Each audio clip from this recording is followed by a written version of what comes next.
1949년에 이제 한국에 이제 오시게 되잖아요. 이제 해방 이후에 이승만이 이제 바로 모시고 왔어야 하는데 이승만이 와서 뭐 정치 관련하고 그러니까 바빠서 못 했겠죠. 그래서 이제 49년에 이제 오시게 됐는데 제가 그 얘기를 좀 할게요. 왜냐면 49년에 우리나라의 요인들 그러면 누구예요? 이승만 대통령, 부통령 이시영, 그 다음에 철기 이범석 국무총리, 그 다음에 김구는 이제 49년 6월에 암살 당하셨지만은 상해에 있는 요인들, 그 다음에 또 서울에서 있었던 YMCA 관계자들, 서울에서 있었던 그 나이 드신 지식인들, 외국에서 독립운동을 하던 분들, 이런 분들은 전부 헐버트 박사를 정말 위대한 존재로 봐온 거예요.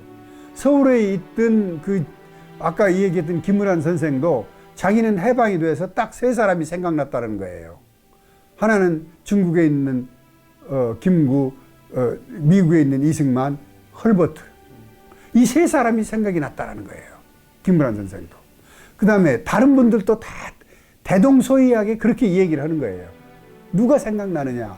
그 세 사람의 안위가 떠올랐다. 서울에 있었던 사람들이.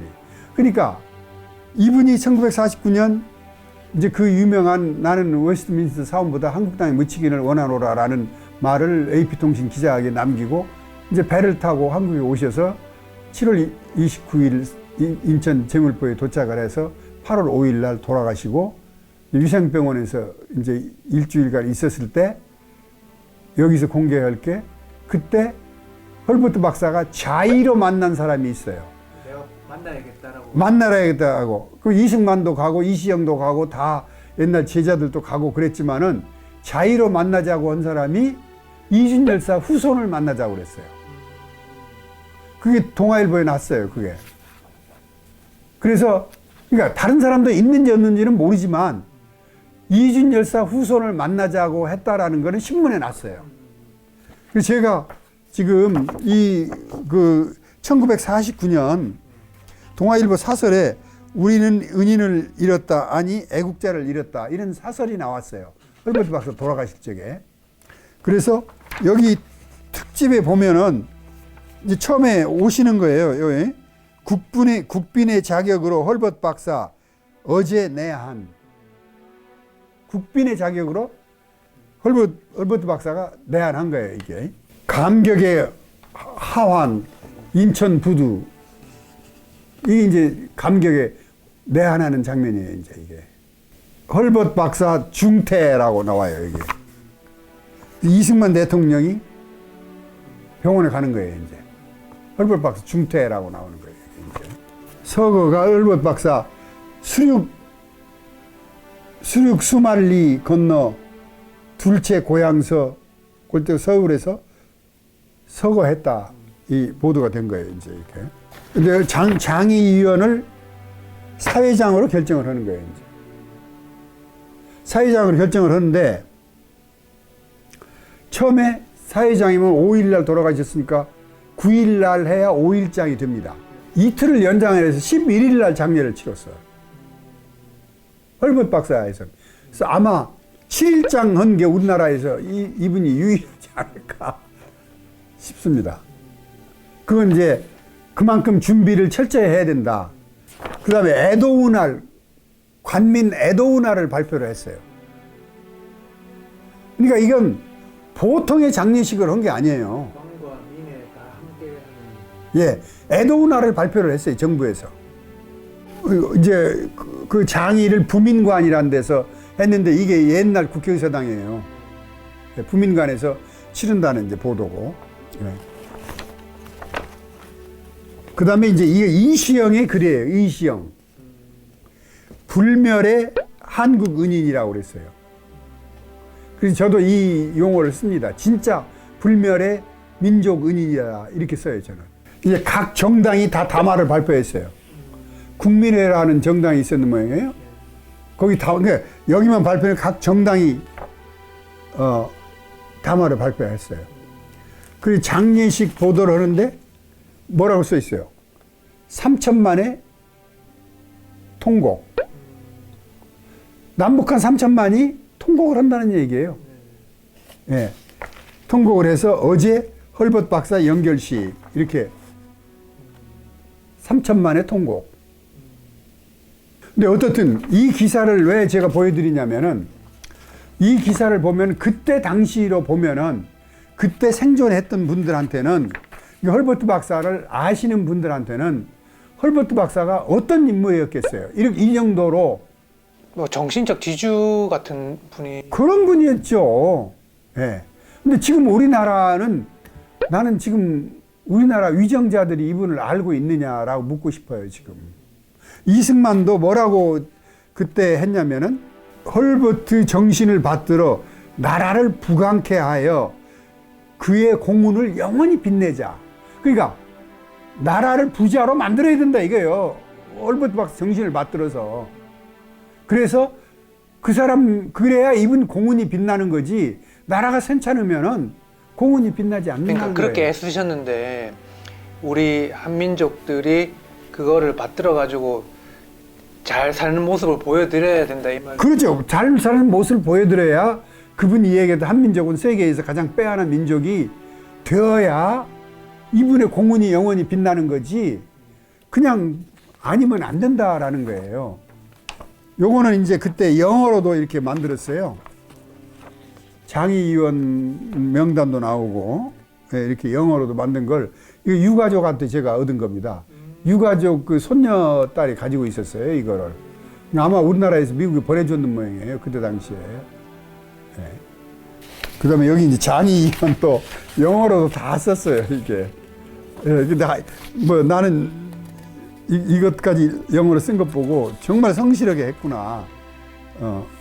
이렇게 커미티 멤버스 이렇게 해가지고 장의위원들이 쭉 읽고 그 이제 주요 장의위원들 뭐 무슨 분과위원 뭐 무슨 분과위원 뭐 이렇게 해서 그래서 나는 그 아까 우리 문 감독님이 얘기했듯이 당시 헐버트 박사가 교류했던 분들한테는 그 헐버트 박사는 정신적 사표였다. 이제 이게 그 정말 이분을 대표하는 말이다. 저는 그렇게 생각해요. 그 한 가지 지금 드는 궁금증이 아까 그래서 자의로 만나보고 싶어 했던 분이 이준열 사의 후손이라고 하셨는데 그래서 만나봤습니까? 예, 그래서 만나봤어요. 이 종숙 여사일 거예요. 그분이 이제 따님이.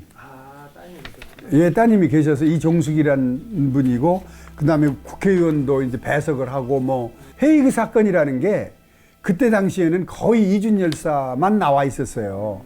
사건 전모가 근대에 와서 현대에 와서 파헤쳐진 거예요.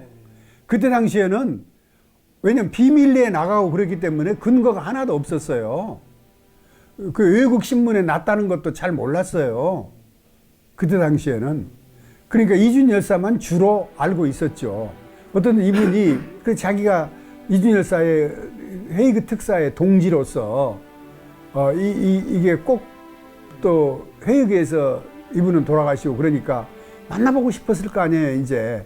왜냐면 이준 열사하고 국민교육회라는 데서 같이 이러고 YMCA에서 같이 이러고 또 그 그 감리교에서 또 같이 활동하고 국민교육회 여기에서도 우리나라 교육을 위해서 뭐 책도 만들고 막 이런 데서도 많은 일을 하셨더라고요. 그러니까 헐버트 박사님 입장에서는 자기가 참 젊은 날 참 어떻게 보면 열심히 살 때 우리는 단편적으로 함께 하셨다 알고 있지만 만약에 그 옆에 우리가 같이 있었다면 밥도 같이 먹고 뭐 얘기도 같이 하고 술도 같이 한잔하면서 밤새서 토론도 하셨을 거고 같이 그런 어떤 구분에 대해서 막 심도 깊은 토의도 맨날 하셨을 거고 그게 와가지고 얼마나 스쳐 지나가셨겠어요. 그렇죠. 예. 그래서 헐버트 박사보다 이준 열사가 연상이에요. 예.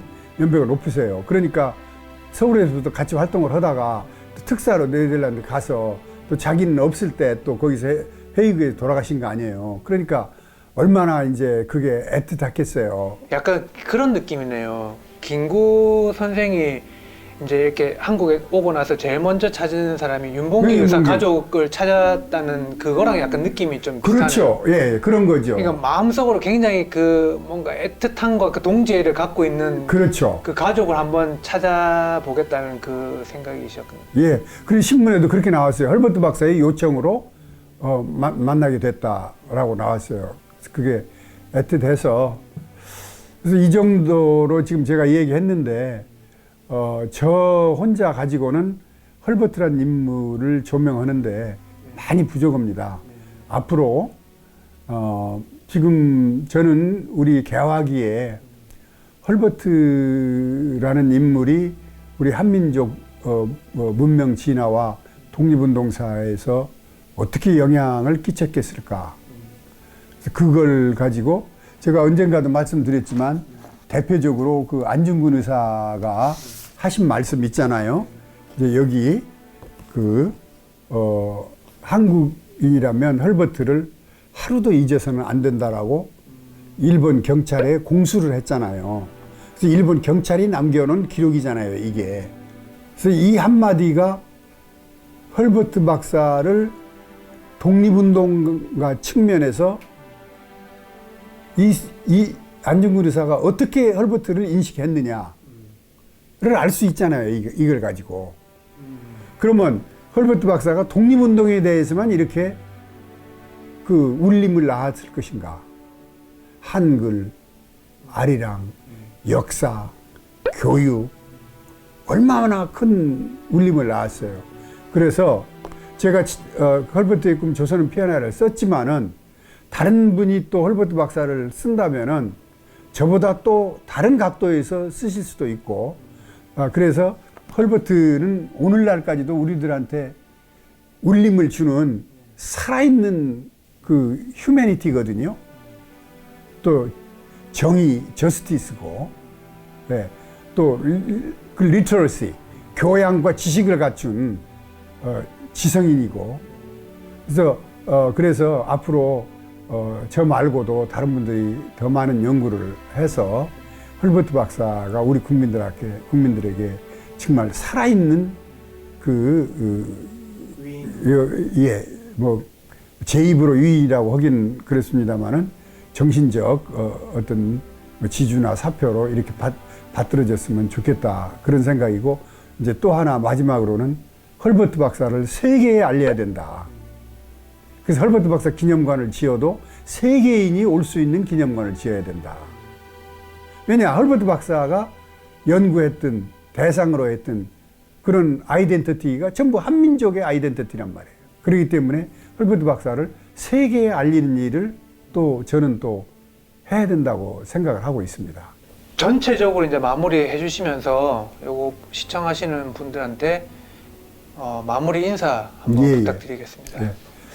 우선 이렇게 지금 우리 문 감독님이 사실은 아주 열성을 가지고 어떻게 제 책을 문 감독님이 읽었다라는 것이 저는 너무 반갑고 저한테는 기쁜 일입니다. 제 책을 몇 번 보시고 이제 저한테 연락이 와서 그냥 처음에 아무 거리낌 없이 제가 이렇게 유튜브를 만들겠다고 그래서 그냥 저 나름대로 생각해도 이 헐버트 박사를 소개하는 데는 괜찮은 시간이지 않았었나, 이렇게 생각이 들고, 제가 헐버트 박사가 얼마나 위대한 분이다 이렇게 얘기하고 싶지는 않습니다. 그러나 그분이 하신 일을 한번 자기 가슴 속에 한번 들어가 보셨으면 좋겠다. 제가 억지로, 저는 누구한테 제 책을 억지로 읽으라고 소리를 하지 않습니다. 그러나 한 번쯤 이분이 왜 이랬을까를, 왜라는 거를 한번 생각해 보시면서 이분의 업적을, 아리랑을 왜 이렇게 하셨지? 또 한글을 왜 이렇게 하셨지? 거북선을 왜 이렇게 하셨지? 이걸 하시다 보면은 헐버트 박사가 한민족을 어떻게 바라봤느냐가 자기 소화를 하실 수 있을 겁니다. 독립운동, 이분이 어떻게 하다가 이렇게 하셨지? 이것도 한번 생각을 해보세요. 한국인들도 독립운동 안 하겠다고 다 도망가고 이러는 판에 외국인이 그것도 미국에 가서도 38년을 자기 생계를 위협받으면서까지 38년을 그렇게 하셨는데 이분 배경 속에 한번 들어가 보시면 우리 한국이 어떤 민족인가를 알 수가 있다. 그건 결국 언젠가 우리 문 감독님과도 얘기했지만 결국 한민족이 우수한 민족이기 때문에 헐버트 박사도 한민족에 빠져들어갔기 때문에 그런 업적을 만들어낼 수 있었다. 그래서 우리는 긍지를 가지고 또 감사할 일이 있으면 헐버트 박사한테 감사를 해주고 그 다음에 이제 그건 부탁을 하고 싶어요. 주위 분들한테 정말 우리가 은혜를 아는 민족이 돼야 된다라는 생각이 들어요. 물론 헐버트 박사를 뭐 안 기린다고 그래서 우리가 은혜를 모르는 민족은 아니에요. 그러나 이 정도의 인물한테는 이 정도의 어떤 감사 표시는 해야 되지 않느냐.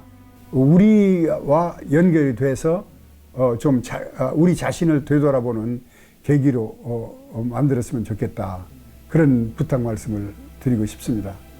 자, 그러면은 이제 저희는 다음에 이제 뭐 별도의 뭐 행사라든지 혹은 회장님께서 또 조금 대중분들한테 메시지를 주시고 싶은 게 있으실 때 그때 만나도록 하고 장장 3개월의 어떤 헐버트 박사님에 대한 인터뷰는 이것으로 마치도록 하겠습니다. 그렇게 하시죠. 네, 회장님 그동안 고생 많이 하셨습니다. 아이고, 수고 많이 하셨어요. 네, 감사합니다. 네. 네.